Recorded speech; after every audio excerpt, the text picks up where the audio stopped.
Donald Trump a été impliqué dans plus de 4000 procédures judiciaires au cours de sa carrière. Discrimination raciale, litige immobilier à plus de millions de dollars, agression sexuelle, fraude fiscale, création de fausses universités, violation du droit international. C'est inédit pour un président américain, et pourtant, malgré les poursuites, les accords amiables, les sanctions financières et les enquêtes, Trump n'a pas été mis de côté de la sphère politique. Au contraire, il a même été élu président des États-Unis à 2 occasions, en 2016 et en 2024. Alors comment un homme impliqué dans des milliers de procédure judiciaire peut-il devenir président des États-Unis et s'en sortir? Comment Donald Trump a-t-il réussi à transformer sa vulnérabilité judiciaire en un capital politique? Et que révèlent réellement ses affaires sur ce personnage? On va découvrir ça ensemble dans cette vidéo. Hello, moi c'est Anaïs, je suis avocate en Californie, je suis rentrée en France pour décrypter l'actualité juridique sur YouTube. Merci beaucoup pour tout votre soutien, vos messages, ça me fait trop plaisir. Pour tous ceux qui sont pas encore abonnés à ma chaîne, n'hésitez pas à le faire, ça m'aiderait beaucoup. Et un grand merci à Evenco de sponsoriser cette vidéo. Evenco, pour ceux qui savent pas, c'est une marque de culottes menstruelles. J'utilise que ça depuis des années. Alors pour ceux qui savent pas, les culottes menstruelles, ça remplace totalement les tampons ou les serviettes hygiéniques. Si vous mettez une culotte menstruelle, vous avez besoin de aucune autre protection hygiénique. Il n'y a pas de fuite, il n'y a pas d'odeur, tout ça pendant 12 heures. Je trouve ça personnellement révolutionnaire. Alors déjà, c'est beaucoup moins polluant de réutiliser ces culottes menstruelles plutôt que d'utiliser des serviettes ou des tampons qui sont à usage unique. En plus, les serviettes et les tampons, ils peuvent contenir des traces de produits chimiques, c'est pas forcément bon pour votre santé, alors que les culottes Evenco, elles sont en coton bio très doux. En plus, ce que j'aime bien avec leurs culottes, c'est qu'elles sont hyper fines, donc on n'a pas l'impression d'avoir une couche, enfin voilà, elles se voient pas sous les vêtements. On a l'impression de porter une culotte normale et pourtant l'absorption, elle est hyper efficace. On reste au sec, il y a un sentiment de fraîcheur, c'est doux, ça ne se voit pas, ça dure longtemps, ça pollue moins. Perso, je sais pas ce que vous attendez avant de tenter. Je trouve que ça change la vie d'avoir des culottes menstruelles et une fois que vous aurez essayé, vous allez voir, on revient pas en arrière. Maintenant, c'est hyper rare que je mette des tampons ou des serviettes. Et en plus, Evenco, c'est une marque française. Il faut soutenir nos marques françaises, les gars. Et elle est certifiée B Corp. Alors en ce moment, c'est les viandes privées chez Evenco. Vous avez jusqu'à moins 60% sur le site Evenco. Je vous le mets en description. Et en plus, avec le code LENAR, vous avez 10 € offerts sur votre commande. Donc n'hésitez pas à aller tester les culottes menstruelles. Vous pouvez scanner le QR code que je vous mets à l'écran ou alors vous passez directement par le lien qui est dans ma description. En tout cas, merci à vous parce que ça soutient énormément ma chaîne. Et maintenant, c'est parti pour la vidéo. Alors, cette vidéo, elle est un petit peu particulière parce que je vais revenir sur tous les procédures judiciaires qu'a eu Donald Trump, enfin pas toutes puisqu'il y en a eu plus de 4000 donc c'est impossible, mais on va dire les plus importantes, les plus marquantes. Et tout a commencé dès les années 1970. Il a pas attendu longtemps Donald Trump avant de faire des petites magouilles illégales.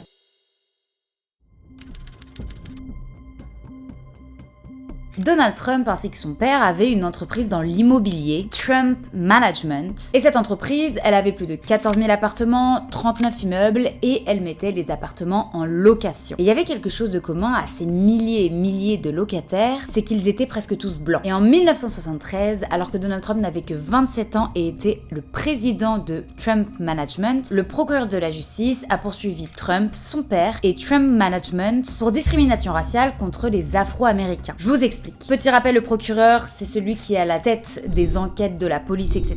C'est celui qui représente l'État et c'est lui qui va poursuivre des personnes lorsqu'ils commettent des crimes ou des infractions, etc. pour protéger l'État. Le procureur a expliqué qu'il s'était rendu compte que les appartements qu'avait Trump Management étaient sans cesse loués à des personnes blancs. Ils ont donc fait une enquête avec des testeurs noirs et des testeurs blancs en faisant des fausses candidatures pour voir si c'était bien la réalité. Et effectivement, les dossiers des testeurs noirs étaient systématiquement refusés ou alors Trump Management leur disait qu'il n'y avait pas d'appartement disponible. Alors qu'à l'inverse, les testeurs blancs voyaient leur dossier accepté, on leur proposait même de nouveaux appartements, etc. C'est interdit par le Fair Housing Act. C'est tout simplement une loi qui interdit la discrimination raciale au logement. Le procureur a même affirmé que sur les dossiers des personnes noires, il y avait un C sur le dossier qui veut dire colored, donc coloré. Trump, son père, la compagnie, etc. Évidemment, on y est. Vous allez voir, Trump nie tout. C'est sa stratégie et ça marche. Il a dit qu'il n'y avait aucun de ses employés qui avait jamais discriminé quelqu'un pour sa couleur de peau. Il a même porté plainte contre le ministère de la Justice pour diffamation en réclamant 100 millions de dollars de dommages et intérêts. Évidemment, le juge a rejeté cette plainte et la plainte a été réglée 2 ans plus tard en 1975 par un accord entre la compagnie de Donald Trump et le procureur sans admission de culpabilité. Donc c'est-à-dire que Trump n'a pas dit oui, c'est vrai vrai j'ai bien commis des actes de discrimination, mais avec engagement de ne plus discriminer à l'avenir. Vous allez voir, c'est une stratégie très courante de Donald Trump. Il arrive à négocier des accords de non-culpabilité et en plus il contre-attaque. Bon, 3 ans plus tard en 1978, Donald Trump et sa compagnie, ils ont à nouveau eu des problèmes avec la justice parce qu'ils n'auraient pas respecté cet accord de 1975. Trump a à nouveau nié, ils ont négocié, etc.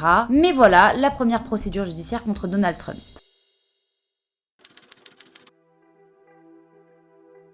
Donald Trump, il avait énormément d'immeubles, énormément d'appartements avec Trump Management et il a également décidé d'investir dans de nombreux casinos et hôtels. Tout ça sous le nom d'une nouvelle société appelée Trump Hotels and Casino Resorts. Il a notamment développé plusieurs hôtels et casinos à Atlantic City. C'est une ville pas loin de New York qui est un peu comme Las Vegas dans laquelle il y avait énormément d'hôtels, de casinos, etc. mais sur la côte est des États-Unis. On disait que c'était la capitale du jeu. Et pendant 30 ans, Donald Trump, ça a été une des grandes figures de Atlantic City. Il exploitait 3 grands casinos, Trump Taj Mahal, Trump Castle et Trump Plaza Hotel and Casino. Il y avait 3000 chambres d'hôtel, 375 tables de jeu et plus de 9000 machines à sous. Entre 1991 et 2009, 6 de ces hôtels et casinos ont mis la clé sous le paillasson à cause de milliards de dettes que Donald Trump avait accumulées. En 2004, la compagnie de Donald Trump qui gérait les hôtels et les casinos a déposé le bilan avec environ 1,8 milliard de dettes. Donald Trump, il dira d'ailleurs: « Je ne pense pas que ça soit un échec. Je pense que c'est un succès. » Faut pas oublier que les employés de ces casinos, ils ont perdu collectivement plus de 2 millions de dollars d'épargne retraite. Je vous explique. À partir des années 1996, les employés pouvaient investir leur plan épargne retraite dans les actions de la société Trump Hotel and Casino Resorts. Ça veut dire quoi? C'est-à-dire que vous savez, aux États-Unis, on cotise pas en payant des impôts, mais on va cotiser tous les mois dans des espèces d'assurance retraite. Et c'est ça qui va nous permettre d'avoir une retraite. C'est pas l'État qui va nous payer la retraite avec nos cotisations, c'est finalement des assurances quand on va cotiser auprès des assurances toute notre vie. Donald Trump, il a dit à ses employés: les gars, j'ai une super bonne idée. L'argent que vous cotisez dans vos plans épargne retraite, au lieu de les cotiser auprès de l'assurance, investissez-les pour acheter des parts de ma société. Et comme ça, quand ma société elle va grandir, vos parts elles vont grandir et donc ça va vous permettre d'avoir une superbe retraite. Et l'entreprise, elle a encouragé ces investissements alors même que son taux d'endettement augmentait. Donc en fait, il se disait: oulala, on est en train de s'endetter et je pense que la boîte elle va s'écrouler. Et donc du coup, les parts de chacun elles vont également s'écrouler. Mais on va pas dire ça aux employés, on va les pousser à acheter nos actions. Et effectivement, le cours de l'action de l'entreprise a chuté, c'est-à-dire qu'une action en 1996, elle valait 30 $. En 2004, elle valait 2 $. Et en octobre 2004, au moment où l'action de l'entreprise était au plus bas, c'est-à-dire à peu près 57 centimes l'action, le comité qui gérait ce fonds de retraite qui était investi dans l'entreprise, il a décidé de forcer la vente de toutes les actions détenues par les employés à ce moment-là. Et quelques semaines plus tard, il y a eu la faillite, donc la restructuration, le cours des actions a un petit peu augmenté, mais c'était trop tard pour tous les employés qui ont vu leur plan épargne retraite être vendu une misère. Pour vous donner un exemple, si en 1997, t'avais investi 1000 $ de ton plan épargne retraite, en 2004, au moment de la vente forcée, les 1000 $ que t'avais investis, ils ne valaient plus que 59 $. Donc c'est vraiment une énorme perte. Il y a d'ailleurs 5 employés qui ont porté plainte contre Trump et l'entreprise Trump, accusant le comité qui a vendu toutes ces actions d'avoir violé leur devoir de justement bien gérer cette somme d'argent, etc. Et le juge a refusé cette plainte, estimant que après coup, on pouvait pas vraiment juger l'action du comité parce qu'en fait l'entreprise elle allait tellement mal que c'était pas forcément un truc illégal de la part du comité, peut-être qu'ils pensaient bien faire, etc. Donc même si au final il y a aucune illégalité qui a été retenue, ça montre que Donald Trump il a préféré protéger ses biens personnels plutôt que ceux de son entreprise, sachant que durant ces difficultés, Donald Trump il a gardé un salaire très élevé, il a touché plus de 44 millions de dollars sur 14 ans et après la faillite, il continuait de gagner plus de 2 millions de dollars par an.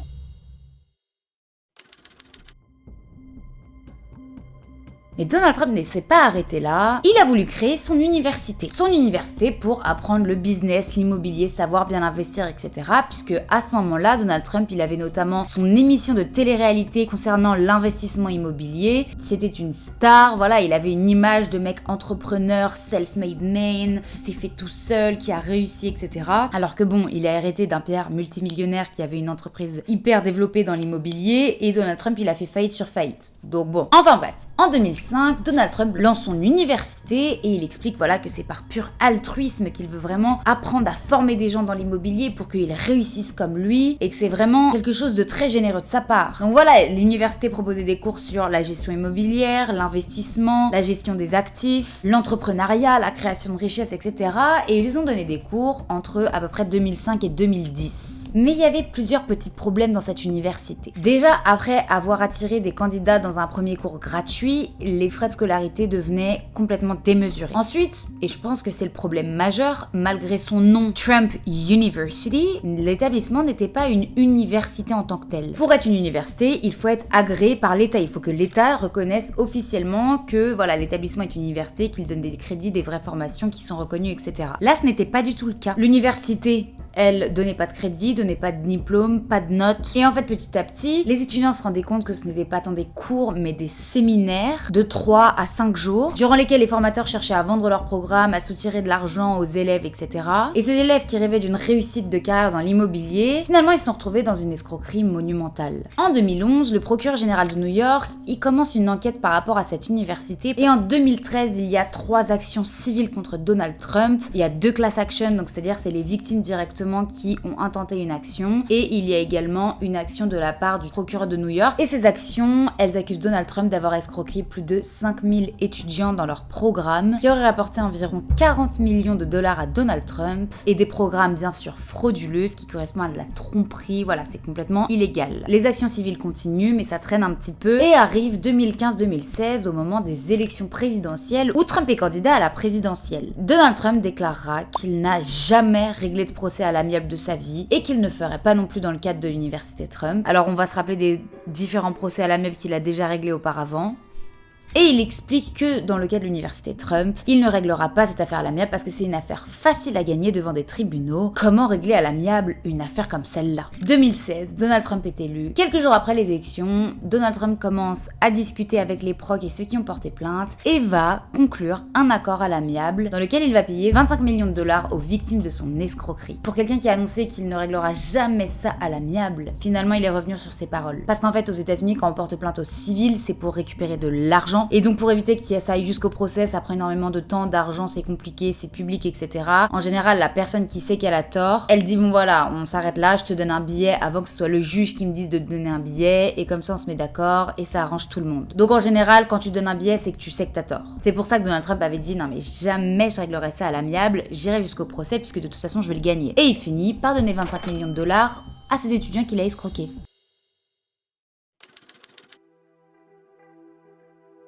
La Trump Foundation est une association caritative que Donald Trump a créée en 1987. Petit rappel, aux États-Unis, on n'a pas le droit d'utiliser l'argent qui est donné à une association pour l'utiliser pour son business, personnellement, dans la politique, etc. L'argent, il doit être forcément utilisé à but caritatif. D'ailleurs, pour ceux qui ont vu ma vidéo sur Epstein, dans laquelle on voit que Donald Trump et Bill Clinton sont copains et très mêlés à Epstein les deux, on voit qu'en 2009, la fondation a versé 100 000 dollars à la fondation Clinton. Les deux étaient tellement copains alors que pourtant ils sont pas du tout dans le même parti politique. Trump il est républicain, Clinton il est démocrate. Et pourtant, les deux ils se filent de l'argent et côtoient Epstein et les jeunes filles. Je sais pas ce que ça veut dire mais je pose ça là. Et en 2016, le procureur fédéral de l'État de New York il va commencer une action par rapport aux activités de la fondation Trump en se disant c'est quand même louche ce qui se passe. D'abord, la fondation, elle respecte pas les obligations légales de l'État. C'est-à-dire, voilà, on doit déclarer combien on reçoit, comment on les dépense, etc.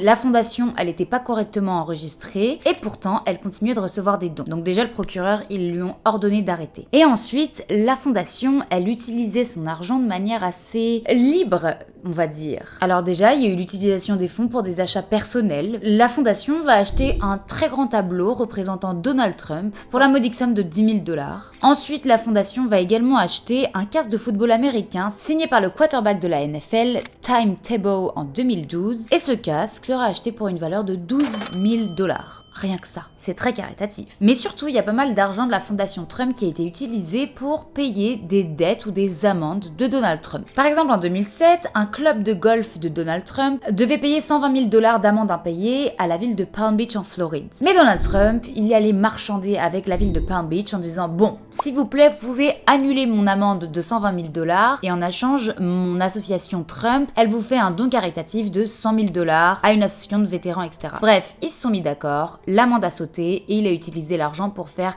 un don à une association. Donc oui, c'est bien un don à une association, mais bon, c'était pour lui éviter de payer des amendes et en fait, c'est comme s'il avait payé l'amende. Il y a eu également d'autres litiges, voilà, entre Donald Trump et certaines personnes et il s'est mis d'accord de verser 158 000 $ à l'association caritative du choix du plaignant. Alors tout ça, c'est complètement illégal. Donald Trump, il a des dettes, c'est à lui de les régler, c'est pas à l'argent de l'association en faisant passer ça pour des dons caritatifs. Ce ne sont pas des dons, ça règle totalement une amende que tu avais. Et en 2016, il y a eu un gala de charité organisé par le Parti des Républicains, donc au moment de la campagne présidentielle de Trump. Et il y a 2,8 millions de $ qui ont transitionné entre le gala, la fondation de Trump, son parti, les Républicains, etc.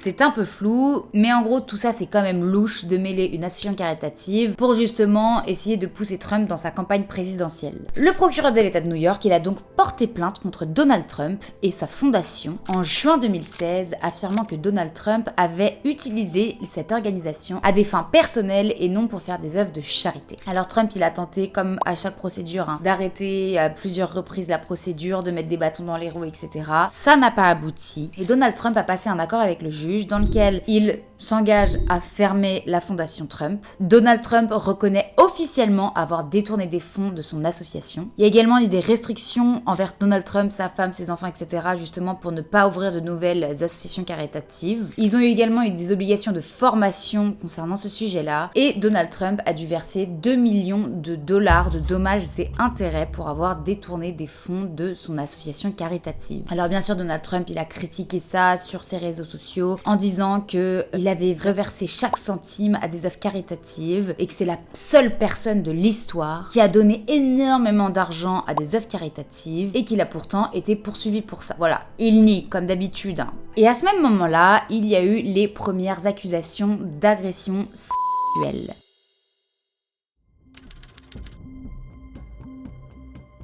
En 2016, alors que Donald Trump est candidat à la présidentielle, il affirme lors d'un débat présidentiel qu'il n'a jamais eu de comportement déplacé envers aucune femme. Nobody has more respect for women than I do. Nobody. Et ça a mis en rage plus d'une femme. Suite à ça, des dizaines et des dizaines de femmes commencent à prendre la parole en témoignant de choses qui leur est arrivées. On peut lire notamment Jessica Leeds, qui est aujourd'hui âgée de 74 ans. C'est une ancienne femme d'affaires. Elle assure avoir été agressée par Donald Trump en 1980 alors qu'elle voyageait à côté de lui dans un avion. Natasha Stoynoff, elle raconte une agression de 2005 lorsqu'elle travaillait pour le magazine People et qu'elle devait réaliser un article sur Donald Trump et sa nouvelle femme Melania pour leur 1 an de mariage. Elle s'était donc rendue dans leur résidence et elle dit « Il m'a dit qu'il y avait notamment une énorme chambre et que je devais absolument la voir. Donald Trump a fermé la porte derrière nous, je me suis retournée et en l'espace de quelques secondes, il m'a plaqué contre le mur et a enfoncé sa langue dans ma gorge. » Trump a répondu « Look at her words, you tell me what you think. I don't think so. I don't think. » C'est clairement une allusion en physique en disant « Non mais elle est tellement moche que je ne pourrais pas avoir fait ça. Merci Donald. » Il y a également Summer Servos qui a expliqué qu'il l'avait également embrassé de force, qu'il lui a mis les mains sur ses seins, qu'il a essayé de l'emmener dans une chambre, qu'elle aurait réussi à s'enfuir. Il y a également Christine Anderson, Rachel Crooks, Temple Target, Mindy McGiver, Cassandra Searles. Les noms s'enchaînent et les femmes décrivent des agressions, des gestes déplacés, des tentatives de viol, des comportements abjects. Mais tout ça sans plainte. Il faut savoir qu'il y a quand même un délai de prescription, c'est-à-dire que quand on a une agression sexuelle, du moins à l'époque, il fallait que la plainte soit dans un délai assez restreint après l'agression et donc si ce délai est déplacé, on ne peut plus porter plainte. Au même moment, il y a une vidéo de Donald Trump qui fuite dans laquelle il dit notamment And when you're a star, they let you do it. You can do anything. Whatever you want. Grab them by the pussy. Pourtant, malgré toutes ces accusations, Donald Trump est élu président des États-Unis. Alors, durant son mandat présidentiel, il y a plusieurs enquêtes qui ressortent en expliquant que Donald Trump n'aurait payé d'impôt fédéral que $750 en 2016 et $750 en 2017. Et l'article du New York Times explique également qu'il n'aurait payé 0 impôt fédéral durant les 10 à 15 années précédentes, expliquant qu'il était en perte, il faisait faillite, etc. Mais bon, le mec gagnait quand même plus de 2 millions de dollars par an, donc il aurait clairement fraudé le fisc américain. Mais ça continue, ce n'est pas tout. En 2019, E. Jane Carroll, c'est une éditorialiste assez renommée de la version américaine du magazine Elle, elle va sortir un livre durant lequel elle explique que Donald Trump l'aurait agressé sexuellement et violé en 1995 ou 1996. Voilà, elle explique qu'elle aurait reconnu Donald Trump dans le hall du magasin parce qu'ils se connaissaient, qu'il lui aurait dit « Oh, je cherche quelque chose pour ma femme », il serait monté, il l'aurait emmené dans les cabines d'essayage et à ce moment-là, il l'aurait dans la cabine d'essayage. Elle explique que sur le moment, elle n'a pas porté plainte parce que Donald Trump était un homme très puissant et connu de New York, mais qu'elle a raconté l'histoire à 2 amis journalistes à cette époque-là, et ces 2 amis journalistes ont effectivement confirmé le même récit. Trump a réagi publiquement à ces accusations dans son livre en niant catégoriquement l'accusation.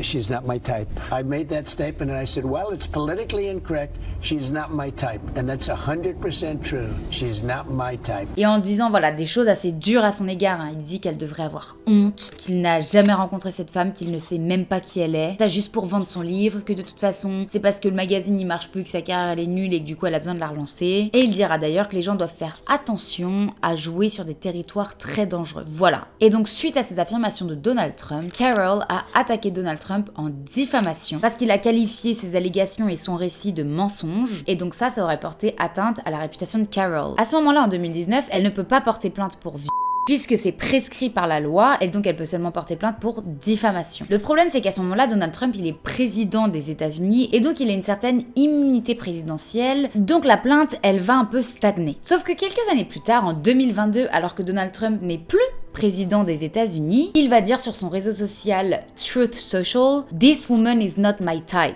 Il redit qu'il ne l'a jamais violée, qu'il ne l'aurait jamais fait, et il dit qu'il ne l'a jamais fait parce que cette femme n'est pas son style. Et à ce moment-là, il y a 2 changements majeurs qui s'opèrent, c'est que Donald Trump, comme je vous l'ai dit, il est plus président, donc il a plus d'immunité présidentielle, mais il y a également une nouvelle loi qui est passée, qui s'appelle Adult Survivor Act, et ça permet de relancer des plaintes pour agression sexuelle même après le délai de prescription. Donc Carroll, elle va déposer une nouvelle plainte au civil pour diffamation concernant les propos de 2022 qu'il a eu, mais également pour agression sexuelle. Je vous le rappelle, une personne, elle peut porter plainte que civilement pour récolter de l'argent pour avoir des dommages et intérêts. Pour les mêmes actions, c'est l'État qui peut porter plainte pénalement, donc pour enfermer la personne, la punir pénalement. Donc c'est pour ça que là, elle a pu déposer qu'une plainte que civilement, parce que la police, avec ce qu'elle a eu, elle a pas voulu poursuivre pénalement. Il y a donc eu un procès pour diffamation, agression sexuelle et viol en 2023, et à l'issue du procès, les 12 jurys, donc des gens comme vous et moi qui ont été tirés au sort, ils ont reconnu Donald Trump coupable d'agression sexuelle et donc de diffamation. Donc comme ils estiment qu'elle a vraiment été agressée sexuellement, Donald Trump de dire publiquement que c'est faux, il l'a jamais agressée, c'est de la diffamation. Et pour ça, il a été condamné à donner 5 millions de dollars à Carroll pour la dédommager. Alors Trump, il accepte pas le verdict et il va d'ailleurs dire, en réagissant sur CNN le 10 mai 2023, donc le lendemain du verdict, This woman, I don't know her, I never met her, I have no idea who she is. This is a fake story, made up story. We had a horrible Clinton-appointed judge. He was horrible. And I swear, and I've never done that. I have no idea who the hell. She's a whack job. Donald Trump a été reconnu coupable, et ils sont tous pétés de rire à se foutre de la gueule de la victime.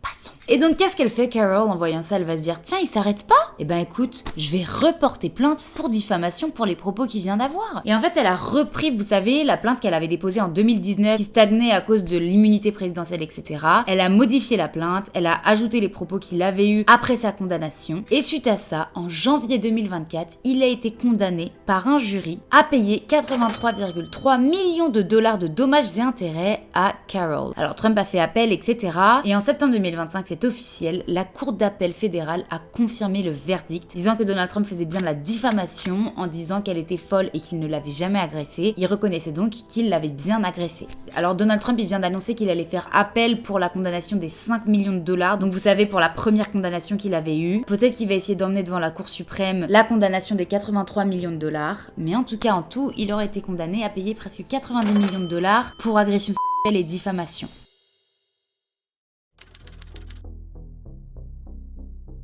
La même année, Donald Trump, il y a eu une procédure d'impeachment. Qu'est-ce que c'est qu'une procédure d'impeachment? Impeachment. Aux États-Unis, quand il y a quelqu'un qui est haut placé, ça peut être un président, un vice-président, un juge fédéral, etc.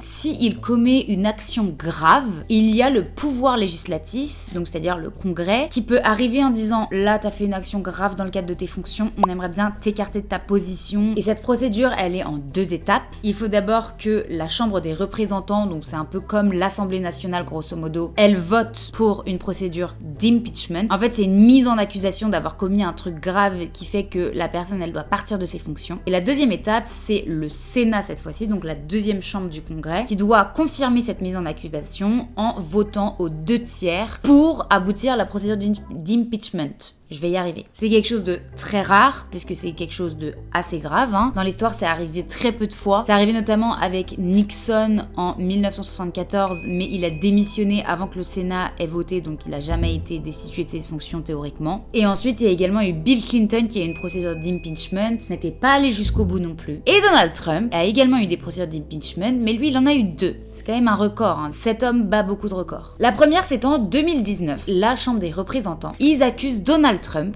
d'avoir fait des petits magouilles avec l'Ukraine. Donald Trump, il aurait suspendu une importante aide militaire pour l'Ukraine. On parle de 391 millions de dollars. Et Donald Trump aurait également suspendu une visite de Zelensky à la Maison Blanche pour contraindre Zelensky à ouvrir une enquête sur le rival de Donald Trump, Joe Biden. Parce que je vous rappelle que Joe Biden, ça a été le candidat face à Donald Trump pendant les présidentielles de 2020. Et c'est d'ailleurs là que Donald Trump a perdu la présidentielle face à Joe Biden. Donc en fait, il aurait clairement abusé de son pouvoir de président pour aller lui servir des intérêts pour enquêter sur l'entourage de son futur concurrent à la présidentielle. Et ah ouais, tu veux de l'argent pour ta guerre? Je t'en donnerai que si, vas-y, tu fais une petite enquête et tu m'apportes des informations sur le candidat concurrent à la présidentielle. Donald Trump, il dit non, c'est un quiproquo, c'est pas exactement ce qui s'est passé, etc. Il nie. Et le Sénat ne va pas voter aux 2/3 contre Donald Trump. Bon, sachant que le Sénat, la majorité du Sénat, ils sont républicains, ils sont donc du camp de Donald Trump, ça m'étonnerait qu'un jour, ils votent majoritairement pour dégager Donald Trump. Ce serait absurde. Et en 2020, il y a eu un événement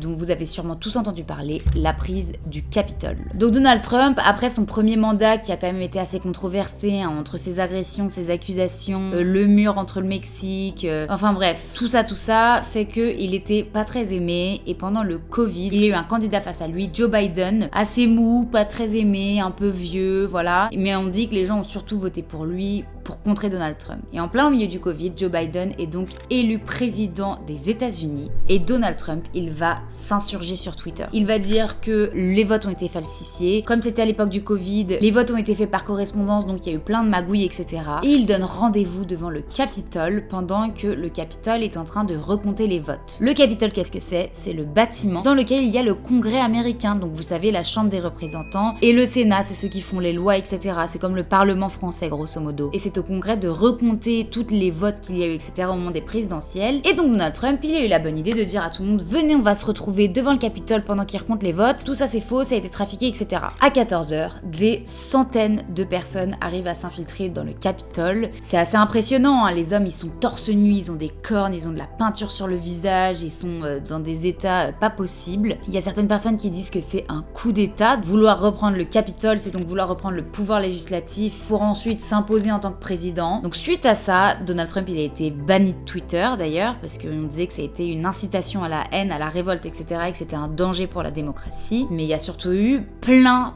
de procès après ce mouvement du Capitole. Il y a eu une deuxième procédure de destitution, donc d'impeachment de la part de la Chambre des représentants pour justement incitation à la résurrection. Mais en 2021, le Sénat a acquitté Donald Trump et n'a pas voté pour le destituer. Et ensuite, il y a eu différentes plaintes civiles contre Donald Trump pour incitation à l'attaque du Capitole, pour obstruction et complot lié à la certification de l'élection de 2020, pour la violation de la loi RICO, donc la tentative de renverser les résultats de l'élection de 2020. Il y a eu pas mal de plaintes pénales, civiles, etc.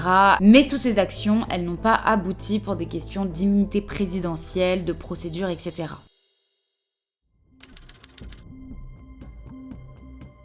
Mais ce n'est pas tout, pendant la campagne présidentielle de 2016, Donald Trump, il a également fait d'autres petites magouilles. Oui, ça ne s'arrête jamais. Donc en fait, vous savez, en 2016, au moment de la campagne présidentielle, au moment où la vidéo de Donald Trump qui dit « j'attrape les femmes par la chatte », etc. sort, Trump, il a très peur qu'il y ait d'autres informations qui sortent qui pourraient nuire à sa réputation juste avant les élections. Pour la faire short, il va payer $130 000 à une actrice pornographique, Stormy Daniels, pour lui acheter le silence et lui dire « surtout, tu ne dis jamais que toi et moi, on a eu un rapport sexuel. » Et ensuite, il a modifié 34 documents fiscaux de ses entreprises pour essayer de couvrir ce virement qui avait été fait. Et donc l'État de New York va porter plainte contre Donald Trump pour modification fiscale de ses comptes. Et le 30 mai 2024, Donald Trump est reconnu coupable de 34 chefs d'accusation pour falsification de registres commerciaux. Il va donc être reconnu coupable d'un crime. Mais on ne sait pas encore quelle va être sa punition, puisque en fait, quand quelqu'un est reconnu coupable pénalement, il y a ensuite une nouvelle audience quelques mois plus tard, durant laquelle le juge va fixer la durée de la peine, le montant de l'amende, etc. Sauf que ça va traîner, puisque quelques mois plus tard, Donald Trump va être réélu président des États-Unis. Ce sera donc le premier président de l'histoire des États-Unis qui sera un président criminel, puisqu'il aura commis un crime. Et le 10 janvier 2025, le juge va annoncer le montant et la durée de la peine. Rien. Oui, il est bien reconnu coupable, mais en fait le juge il refuse de le punir en expliquant notamment que comme il est président, il va pas aller faire de la prison, etc. Donc ça va plus être symbolique de montrer que oui effectivement il a bien commis un crime, mais il n'y aura pas de sanction qui va suivre. Trump encore une fois il dit que voilà c'était une chasse aux sorcières, que c'est pour détruire sa réputation, que c'est un complot des démocrates et qu'il n'a absolument rien fait.